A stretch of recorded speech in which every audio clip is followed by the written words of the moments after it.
Outubro 18, Jeremias 31, verso 27 a 32, verso 44. Está chegando o dia, diz o Senhor, em que farei aumentar o número de pessoas e de animais em Israel e em Judá. No passado, tive o cuidado de arrancar e derrubar esta ação. Eu a arrasei e a destruí e trouxe calamidade sobre ela. No futuro, porém, terei o mesmo cuidado de edificá-la e plantá-la. Eu, o Senhor, falei. O povo não citará mais este provérbio. Os pais comeram uvas azedas, mas os dentes dos filhos é que estragaram. Cada um morrerá por seus próprios pecados.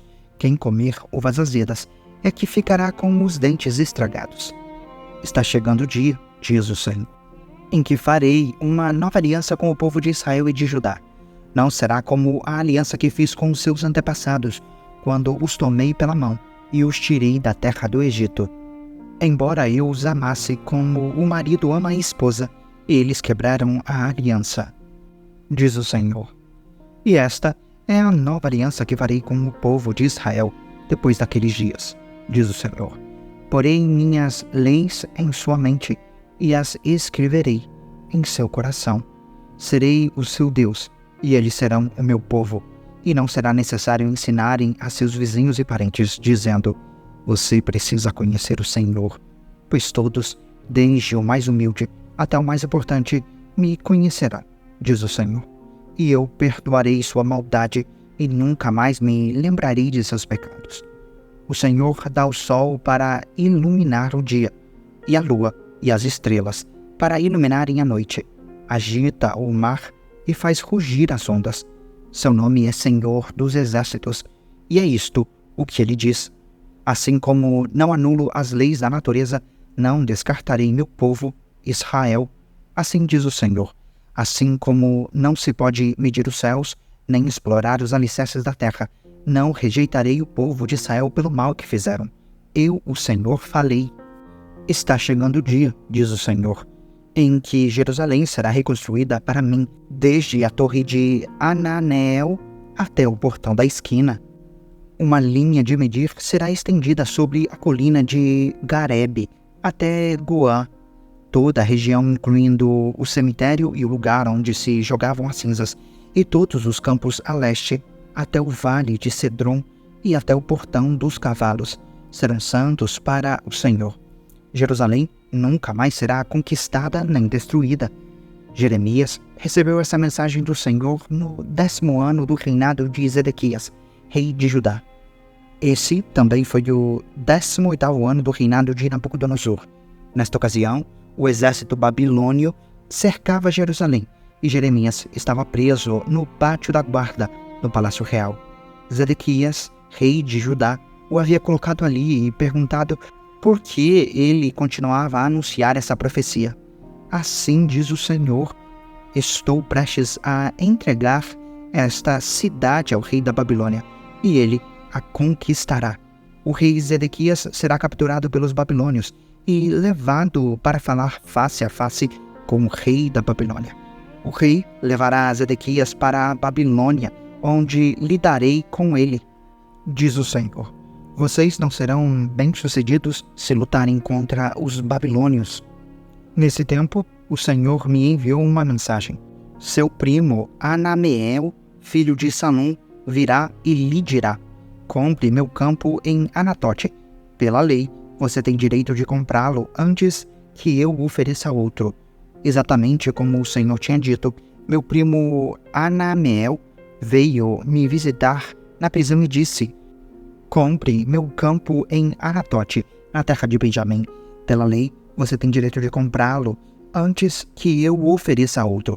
Portanto, compre-o para si. Então, entendi que a mensagem que eu tinha ouvido era do Senhor. Assim comprei o campo em Anatote e paguei a Anameel 17 peças de prata. Assinei e selei a escritura diante de testemunhas. Pesei a prata e lhe paguei. Em seguida, peguei a escritura selada e uma cópia não selada com os termos e as condições da compra, e as entreguei a Baruque, filho de Nerias, neto de Mazéias.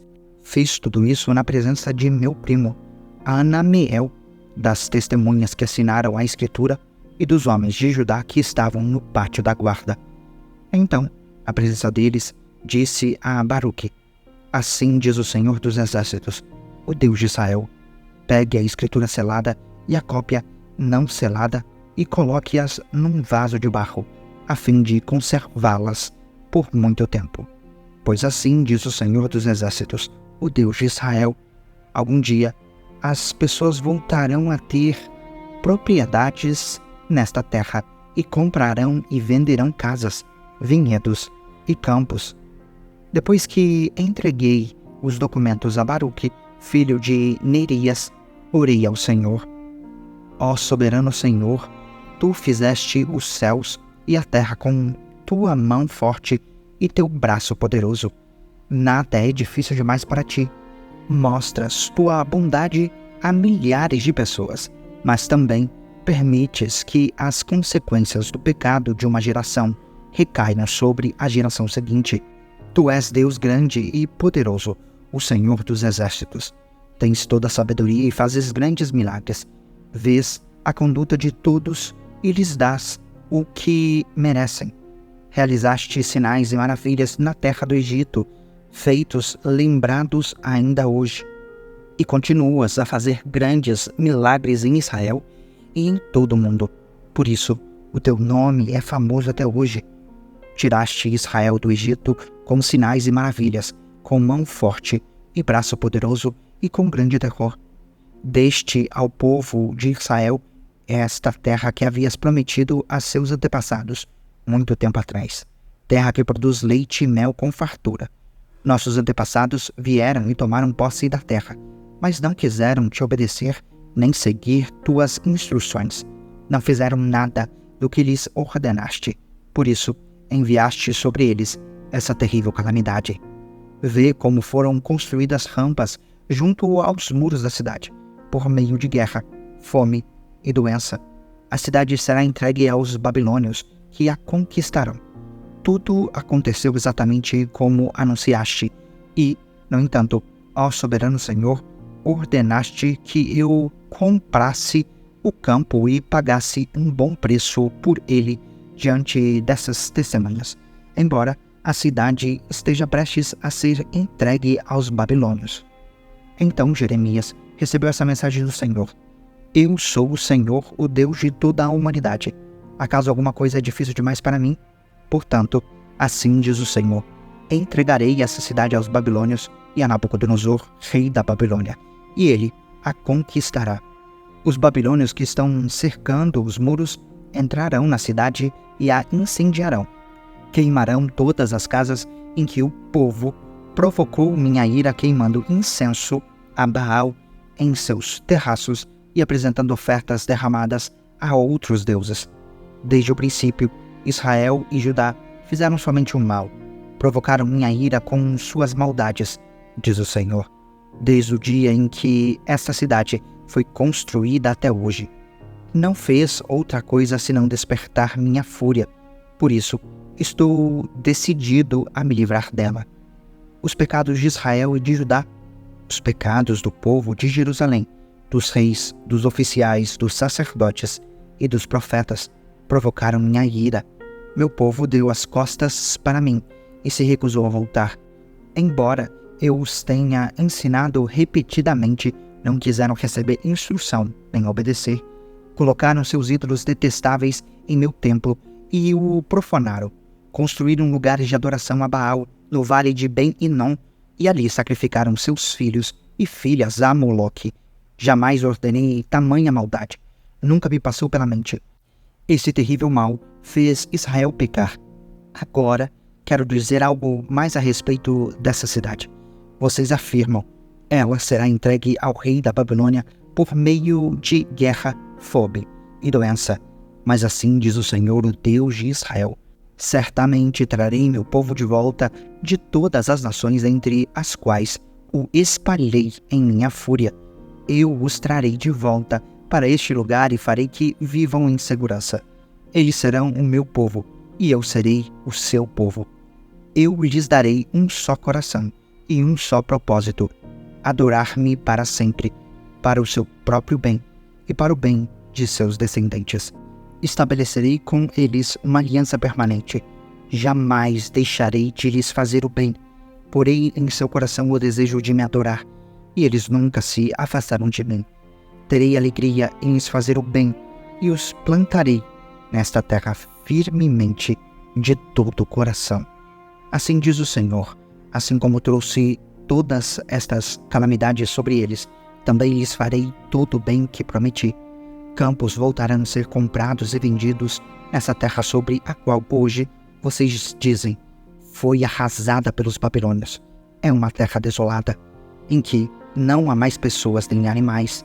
Sim, campos voltarão a ser comprados e vendidos, e escrituras serão assinadas na terra de Benjamim, aqui em Jerusalém, nas cidades de Judá, na região montanhosa, nas colinas de Judá e no Neguebe, pois um dia eu os restaurarei à sua terra. Eu, o Senhor, falei. 1 Timóteo 3, versos 1 a 16. Esta é uma afirmação digna de confiança. Se alguém deseja ser bispo, deseja uma tarefa honrosa. Portanto, o bispo deve ter uma vida irrepreensível, deve ser marido de uma só mulher, ter autocontrole, viver sabiamente e ter boa reputação.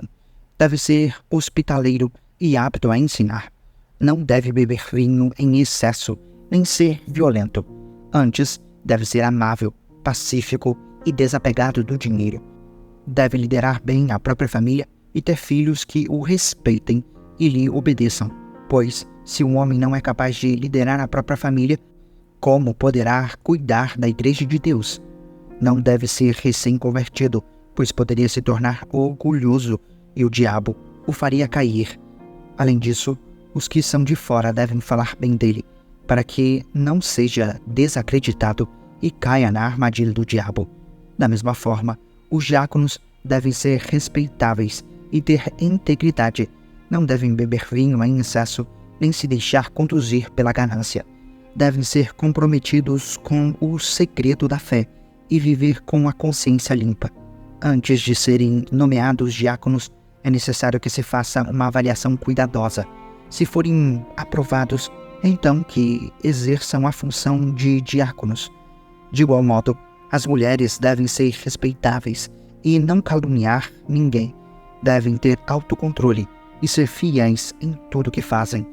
O diácono deve ser marido de uma só mulher e liderar bem seus filhos e sua casa. Aqueles que exercerem bem a função de diáconos serão recompensados com o respeito de outros e terão cada vez mais convicção de sua fé em Cristo Jesus.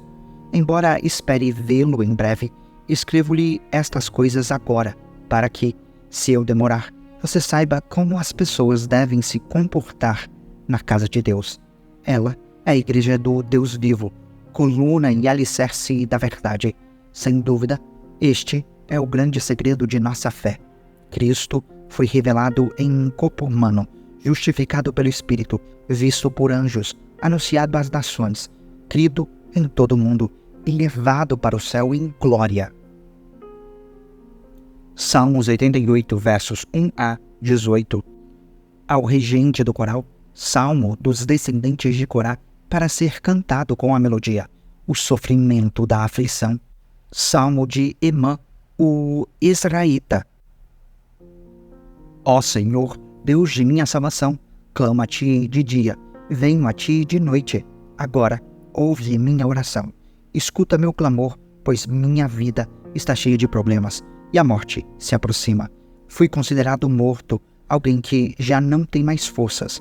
Deixaram-me entre os mortos, escondido como um cadáver no túmulo. Caí no esquecimento e estou separado do Teu cuidado. Tu me lançaste na cova mais funda, nas profundezas mais escuras. Tua ira pesa sobre mim, uma após a outra. Tuas ondas me encobrem.